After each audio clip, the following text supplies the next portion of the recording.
Words and Money Podcast, Episode 1. Well, this is going to be awkward. You're listening to the Words and Money Podcast with money enthusiast and financial literacy coach, Tess Wicks.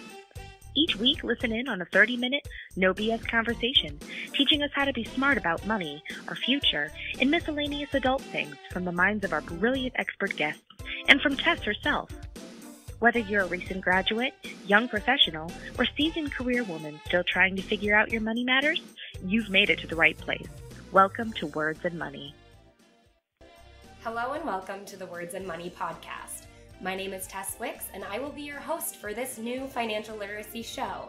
So hold on to your hat because you're going to be listening to this raspy voice cracking a lot of crass jokes, all while talking about that little uncomfortable thing called money.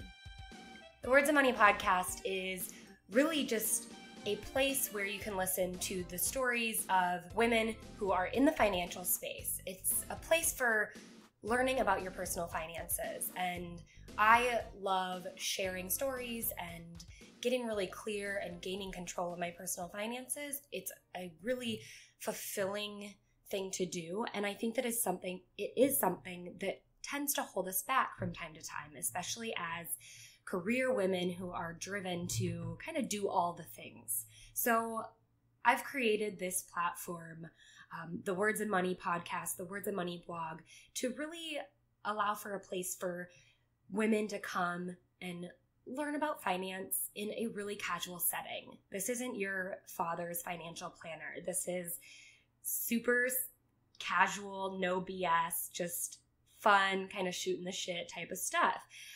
On this podcast, you'll hear me interviewing other women who are experts in the industry and have a story to share or have expertise to share. You'll also hear from people who aren't financial experts but have done some really wise things with their finances, or people who have faced some really hard financial troubles. You'll also hear from me from time to time, and I'll kind of share a thing or two of what I know about finances and what I've been experiencing.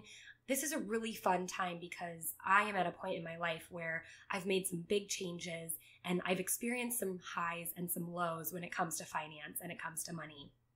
So I will be definitely sharing those stories with you. But to kick off the first episode of the first ever Words and Money Podcast grand opening, I want to talk a little bit about the new year because yes, it is January, it is the new year, and we're ready to get 2016 started. I recently wrote a blog post about not having New Year's resolutions and instead just setting a New Year intention. And I want to talk a little bit about that. I hear all the time that quote, "New Year, new you," and it just sounds like a whole lot of pressure to me to like reinvent yourself. And so I really wanted to focus on just setting an intention. And I am giving you full permission. I kind of went through this visionary exercise and really developed what my intention was going to be for the new year. And I'm giving you full permission to steal it if you want, because it's great. And I think it will help you if you're really looking to improve your finances or just, get started on something new or stop procrastinating or, anything that you want. But it's not a resolution. It's not something that you're tied to. It's really an intention, an objective that you're setting for yourself to get to a certain place or to achieve a certain goal. The reason why I think intentions are so vital is because you can set them and set an objective in your mind, and it will guide you to an action that will eventually kind of come fulfilled in the future. And it's very powerful. Olympic athletes do something very similar, and they even take it one step further. But what they do is they set their goals, they set their intentions, and those are often, winning a gold medal. And then they do this thing called visualization. Now, this is the extra step that if you want to do, go ahead, you get extra credit. And it's something that I've done. But you really visualize yourself attaining that success. So, for instance, if you have an intention to become financially free this year or dig yourself out of debt, what I want you to do is write that intention down. Make it a firm statement that you are debt-free at 2017. And then do a visualization exercise. close your eyes and really imagine yourself being debt-free. What are you going to do with yourself? What are you going to do with that lifestyle? How is your spending going to be different? What are the actions that you have to take to get there? And what does that person that is debt-free look like? So that's a little bit about visualization, but I really want to stray away from freaking you out and getting you to, stepping away from this woo-woo stuff, because I get it. It can be goofy and funny, but I will say I've done it before. I've done a lot of goal setting, a lot of intention setting, and it works. A little bit about the science behind this.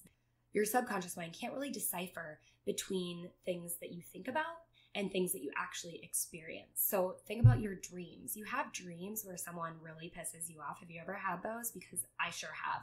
And then you wake up being mad about that person and you're subconsciously holding this grudge against them and you're like, wait, nothing ever happened. And the power is that, when you have that dream where you're really mad about someone, you actually have to actively think about not being mad at them because it's subconsciously there.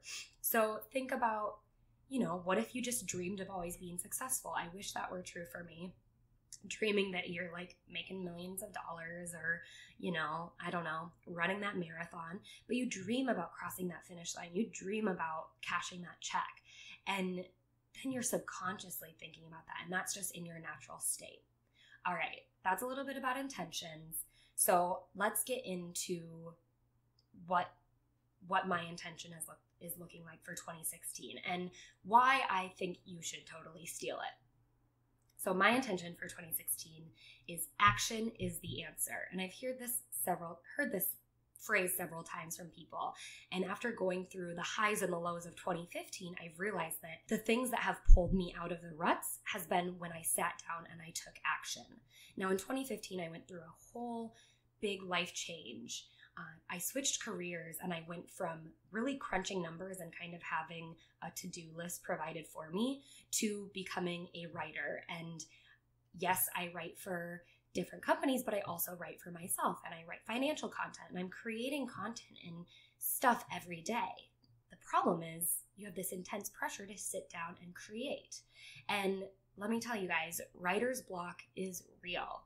And the only way to break it is really to just start writing, even if it's total BS stuff where you're just writing your thoughts and your stream of consciousness flowing. The thing is to get started. And once you get started, you kind of get in this groove and then poof, you're actually writing the stuff that you need to be writing. But it's really just tricking your mind into saying, hey, let's get started here. Let's make things happen. So the fact that action is the answer, though, this quote, this phrase, it applies to nearly everything that we procrastinate in life today, seriously, on the day-to-day. For example, that feeling of really needing to work out, but also never really wanting to do it, like you're laying in bed and it's really hard to get out of bed, or you're watching TV after work and you're like, oh, it's been a hard day, now I have to go work out, I'll just kind of sit and watch TV. We've all been there. And I'm willing to bet that you've never actually put your workout clothes on, gotten in your car, driven to the gym, and then sat in the gym parking lot and being like, never mind, I'm going to go home. Because once you get to that point, you're already too far in. But if you think about it, you haven't actually gotten started in your workout yet. You literally just got the process started to eventually get to the gym and start your workout. And that is the trick. That is the trick. You have to just get started. So back to my writing example, it didn't matter that I was starting to write the piece that I needed to be writing. It was that I needed to just get in the groove and start the process of writing. And then actually writing what I'm supposed to be writing for the client will come. It's just getting your brain to start thinking that. It's getting yourself started. How about another example? What about the one thing that you really want to start doing that will improve your life? Like learning to play the guitar. Practicing is not fun or easy, but once you get started, it kind of starts to become this habit and flow. Or what if you want to start a blog? Again, back to the writing thing, back to the taking pictures, back to the putting the website up and just starting. Or how about reorganizing your closet or throwing away a bunch of your shit, because we all know that we have a lot of stuff around. We fail to get started, but we know that after we do, we'll feel so much better. So what is it that's holding us back? if we think about that for a second, sometimes it's, oh, I don't have the time, or sometimes it's just not the right time, or I'm not in the right place in my life to do this, or there's no how to get started guide, or I can't find the right one. And I'm going to tell you the cold hard truth that for most things that we want to achieve in life, there is never going to be a right time, a right place, or a how-to guide. So some of the biggest things that we procrastinate in life can only be accomplished if we just get started, because action is the answer. Now, this is a personal finance podcast. I write a personal finance blog. I'm a personal finance coach, and you probably are listening or read my blogs because you want to learn about personal finance. Well, this applies to your finances as well.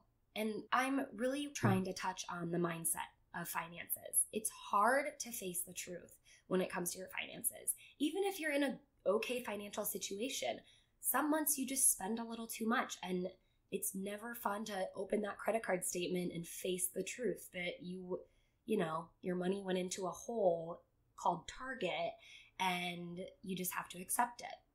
It's hard. And so what can we do about this? How can we take action when it comes to our financial situation? Well, this year, I challenge you to take action to understand your money matters and get really clear on them. And how do we do that? It's a 3-step process. And the first step is taking an inventory of where you're at. How much debt do you have? What is your monthly income? Are you spending more than you're bringing in on a month-to-month basis? Are you being honest with yourself about what you're spending your money on, and if you can maybe save a little bit here and there? Are you saving enough for your emergencies? Do you have an emergency fund? Are you saving enough for your retirement? Is retirement anything you've thought about yet? Do you feel like maybe you're too young for that? Because I guarantee you're definitely not. And next month, I'm going to be touching on the importance of retirement. So you take inventory of your current situation. After that, invest in learning about your options with what your current situation is. Do research online, read blogs, listen to this podcast. Ask an advisor or a coach or a friend that knows a lot about finances to go over them with you. Or maybe even just pay a small price to save big money in the future on hiring a coach or someone to help you. And then the third step is to be in control. Start to implement what you've learned and work maybe with a professional or a coach or an advisor. I don't want to stress you out. I know that facing your financial situation is a big deal, and you definitely don't need to be stressed. I promise the fact that you are listening to this podcast, you're reading the blog, that means that you've already taken that first step and you're taking action to improve your financial situation. Or I don't know, maybe you don't need to improve it, but you just want to really rock it out. So let's keep going with this. So here's the deal. I want to make your year of taking action and getting financially in control a whole lot easier for you. So I've created a simple handout. It's a very basic, but it's a great place to start, and it is step number 1, Financial Clarity Taking Inventory Worksheet. What I want you to do is print it out, find all of your debts and your assets, figure out what your net worth is. It's super simple, and you can do it in just an hour or 2. It will help you get more aware of where your financial situation is. You can find that worksheet at www.tessfix.com/podcast/episode 1. That's episode and the number 1. There you can elect to download the worksheet, and if you confirm your email subscription, you'll also get my top 5 saving and spending hacks. So just a little added treat for you. This wraps up my first episode of the Words and Money podcast. I hope you enjoyed it. And if you did, please share with your friends or visit iTunes.com and leave a rating and a review and subscribe so that you can hear more from the podcast every single week. I'm so excited to bring you amazing episodes each week. Next week, I will be interviewing Michelle Bowbrow of The Holistic Wallet. So stay tuned. Until then, have an amazing week. Can we just pause for a second to take in the hilariously awesome background music that's happening right now? Great stuff, right? I hope you love it because it's definitely not going away.